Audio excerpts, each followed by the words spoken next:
Good morning student. स्वागत है आपका हमारे नए यूट्यूब चैनल आर्या क्लासेस में। तो हम पिछले बार 10th क्लास में बायोलॉजी में फर्स्ट चैप्टर के जैव प्रकरण में पोर्शन में हम पढ़ चुके थे दो प्रयोग कि प्रकाश संश्लेषण क्रिया के लिए CO2 आवश्यक है, साबित करें, और क्लोरोफिल आवश्यक है, ये भी साबित करें। हम पिछले क्लास में इसे आसानी से पूर्वक पढ़ चुके हैं।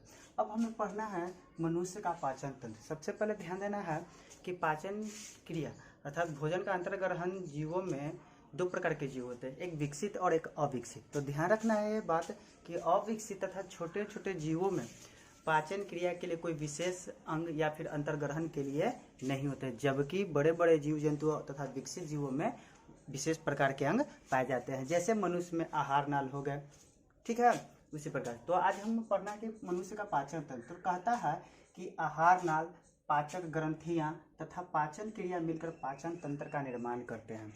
आहार नाल, जिसके बारे में अब आगे चलकर पढ़ेंगे। फिर पाचक ग्रंथियां कहने का मतलब कि भोजन के पाचन में जो एंजाइम सहायक होते हैं, ठीक है, और भोजन के पचने की क्रिया पाचन क्रिया। तो ये तीन चीज मिलकर मनुष्य के पाचन तंत्र का निर्माण करते हैं।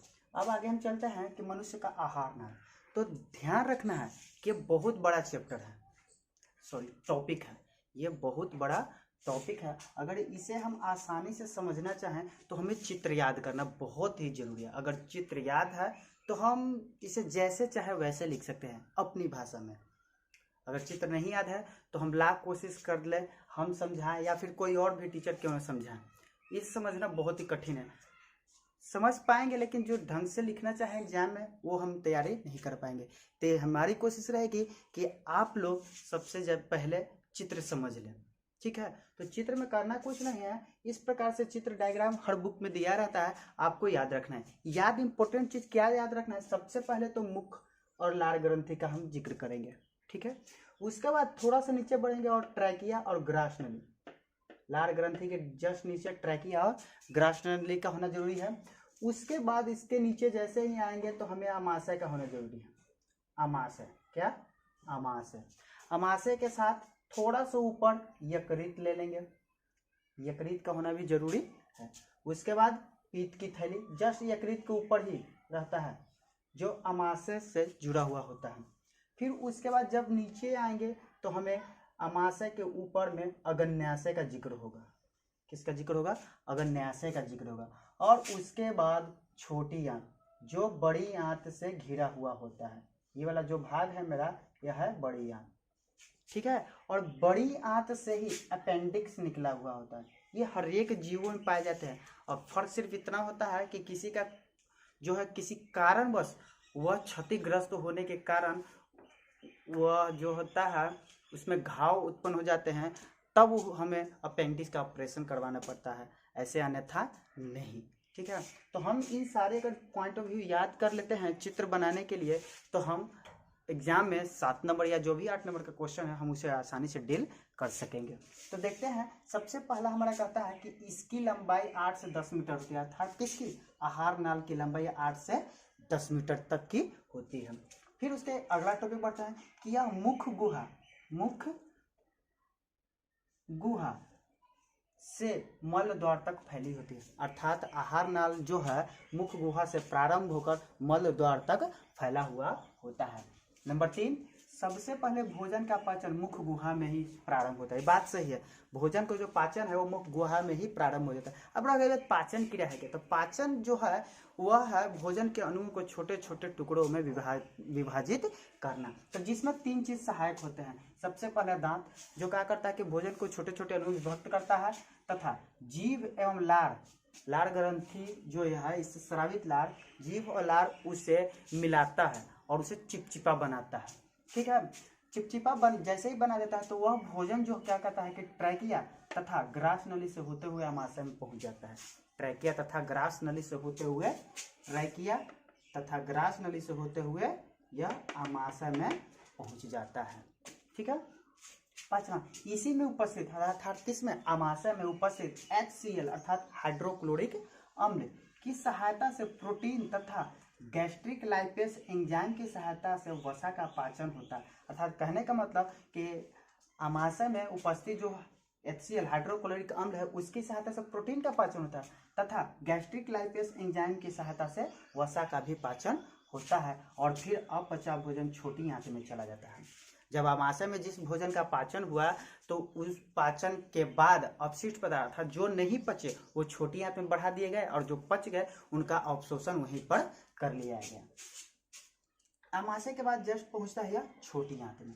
तो छोटी आंत में पीट तथा अन्य एंजाइम की सहायता, छोटी आंत में बहुत सारे मिलेंगे आपको एंजाइम, जैसे आंत्र रस मिलेंगे, यकृत रस मिलेंगे, इस प्रकार से जठर रस मिलेंगे, बहुत सारे रस मिलेंगे। तो हम उसके जिक्र नहीं, मेन पॉइंट ये है कि छोटी आंत में पीत से भी पित्त रस स्रावित होता है उसकी तथा अन्य एंजाइम की सहायता से भोजन का अंतिम रूप से पाचन तथा अवशोषण होता है। यानी भोजन का अंतिम रूप से पाचन जो अगर देखा जाए तो समाप्त जो होता है वो कहाँ हो जाता है, छोटी आंत में ही समाप्त हो जाता है तथा अपशिष्ट भोजन जो है बड़ी आंत में चले जाते हैं। ठीक है, बड़ी आंत के बाद क्या होता है कि बड़ी आंत में न के बराबर पाचन, अर्थात भोजन का जो पाचन होता है वह बड़ी आंत में न के बराबर तथा अवशोषण होते हैं। ठीक है, तो जब न के बराबर पाचन और अवशोषण हुआ तो क्या होता है कि वहां से अपशिष्ट पदार्थ वहां रहेंगे तो हमारे शरीर में फिर प्रॉब्लम होगी ना। तो क्या होता है कि वह जो है अपशिष्ट पदार्थ मलाशय में जाकर एकत्रित हो जाते हैं, मलाशय में एकत्रित हो जाते हैं, जहाँ क्या होता है कि समय समय पर वह मल द्वार के द्वारा बाहर निकाल लिए जाते हैं। यही है हमारा मनुष्य में आहार नाल से संबंधित पाचन क्रिया। सबसे पहले आया था जीभ की बात, तो जीभ पर याद रखना है कि स्वाद कलियां पाई जाती है, वही स्वाद कलियां जिसकी सहायता से हम तीखा, मीठा या फिर नमकीन का पता कर पाते हैं। उसके बाद आता है दांत। दांत की कुल संख्या मनुष्य में मैक्सिमम 32 होती है, इससे कम भी हो सकती है लेकिन इससे ज़्यादा नहीं हो सकती, जो 4 प्रकार के पाए जाते हैं। पहला कतरनक जिसे इंसाइजर के भी नाम से जानते हैं, दूसरा भेदक जिसे कैनाइन के नाम से जानते हैं, तीसरा अग्रचवर्णक जिसे प्रीमोलर के नाम से जानते हैं, चौथा चवर्णक जिसे मोलर के नाम से जानते हैं। ठीक है, उसके बाद है कि लार ग्रंथियाँ। तो लार ग्रंथियाँ हमेशा याद रखना है कि मनुष्य में लार ग्रंथियाँ 3 जोड़े में पाई जाती है। पहला पैरोटिड ग्रंथि, दूसरा सब मैंडिबुलर ग्रंथि, तीसरा सब लिंगुअल ग्रंथि। ठीक है, उसके बाद ग्रसनी। याद रखना है कि ग्रसनी जो है आगे चलकर, यानी ग्रसनी से थोड़ा जैसे ही आगे बढ़ेंगे वह 2 भागों में विभक्त हो जाते हैं। पहला निगल द्वार और दूसरा कंठ द्वार। फिर उसी प्रकार से ग्रसनी में याद रखना है कि ग्रास नली में क्रमाकुंचन की क्रिया होती है। अब ध्यान ली बात यह है कि क्रमाकुंचन क्रिया है क्या, तो ध्यान रखना है कि जब हम भोजन ग्रहण करते हैं तो भोजन जैसे ग्रास नली से होकर गुजरता है तो ग्रास नली में फैलने तथा सिकोड़ने की क्रिया पाई जाती है, जिसे फैलने तथा सिकोड़ने की क्रिया ही मिलकर क्रमाकुंचन की क्रिया को पूर्ण करता है। ठीक है, उसके बाद देखते हैं कि आमाशय। तो आमाशय जो है 3 भागों में विभक्त होता है। कौन कौन? पहला कार्डियक, दूसरा पाइलोरिक भाग, तीसरा फुंडिक भाग। उसके बाद जठर ग्रंथियां। आमाशय में 3 जोड़ी में जठर ग्रंथियां पाई जाती हैं। कौन कौन? पहला श्लेष्मा, दूसरा भित्तीय और तीसरा जाइमोजीन।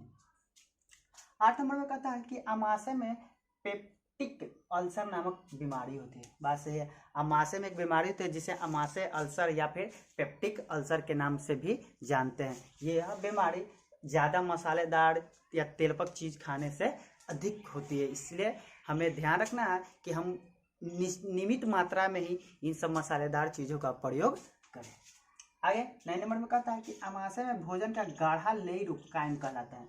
जब आमाशय में भोजन के पाचन क्रिया होता है उस समय जो गाढ़ा लेई के समान चिपचिपा जब हो जाता है तो उस लेई को हम कहते हैं कायम। ठीक है, आगे छोटी आंत की लंबाई 6 मीटर तथा चौड़ाई 2.5 सेंटीमीटर होती है। छोटी आंत भी 3 भागों में विभक्त होते हैं। कौन कौन? ग्रहणी, जेजुनम और इलियम भागों में। ठीक है, आगे यकृत का वजन लगभग 1.5 kg होता है, लगभग में होता है, इससे ज्यादा नहीं। आगे यकृत कोशिका से पीत का स्राव होता है, यानी पीत का स्राव जो है हमेशा याद रखना यकृत की कोशिका से ही होता है। ठीक है, अर्थात कहने का मतलब कि पीत जो है यकृत की कोशिका से जुड़ा हुआ होता है। आगे बड़ी आंत जो है 2 भागों में विभक्त होते हैं। कौन कौन? कोलन और मलाशय। कोलन और मलाशय। और मलाशय कोलन जो है 3 भागों में विभक्त होता है। कौन कौन? ऊपरीगामी कोलन, अनुप्रस्थ कोलन और अधोगामी कोलन। और कोलन से ही अर्थात कोलन ही मल द्वार से भी जुड़ा हुआ होता है, जहां से अपशिष्ट पदार्थों का निष्कासन जो है समय समय पर शरीर से बाहर होते रहता है। यहाँ पर हमारा जैव प्रक्रम का फर्स्ट चैप्टर जो पोषण है हमारा आज कंप्लीट हो चुका है।